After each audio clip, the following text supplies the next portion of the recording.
నమస్తే శివా న్యూస్ కు స్వాగతం. వార్తల్లోని వివరాల్లోకి వెళ్తే నంద్యాల జిల్లా నందికొట్కూరు పట్టణంలోని బైరెడ్డి నగర్ లో దారుణం చోటు చేసుకుంది. ఓ ప్రేమోన్మాది ఘాతుకానికి పాల్పడ్డాడు. తనను ప్రేమించడం లేదని ఇంట్లో నిద్రిస్తున్న ఇంటర్ విద్యార్థినిపై పెట్రోల్ పోసి నిప్పు అంటించాడు. బనగానపల్లికి చెందిన 17 సంవత్సరాల లహరి నందికొట్కూరులో అవ్వాతాత దగ్గర ఉండి ఇంటర్ సెకండ్ ఇయర్ చదువుతోంది. అయితే కొలింగొండలకు చెందిన రాఘవేంద్ర అనే యువకుడు గత కొంతకాలంగా లహరిని ప్రేమ పేరుతో వేధింపులకు గురి చేస్తున్నాడు. ప్రేమకు లహరి నిరాకరించడంతో ఇంట్లో నిద్రిస్తున్న సమయంలో పథకం ప్రకారం పెట్రోల్ తెచ్చుకున్న రాఘవేంద్ర లహరి అరవకుండా నోట్లో బట్టలు కుక్కి తనపై పెట్రోల్ పోసి నిప్పంటించినట్లు తెలిసింది. తర్వాత తను నిప్పంటించుకుని ఆత్మహత్యకు యత్నించాడు. అయితే రాఘవేంద్రను పట్టుకుని దేహశుద్ధి చేశారు.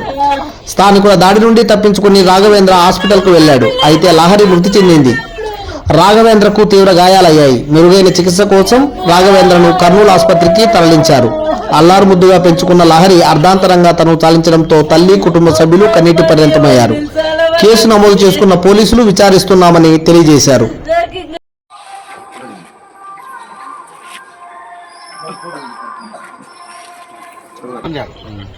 పట్టుకుని నిలబెట్టా పెట్రోల్ పోసాడు. మంటలు దుగ్గున మంటలు వేసింది. ఆ మంటలు గురి దానిపోతే మన ప్రాణం పోయింది. అమ్మాయి నాకు మనవరాలు.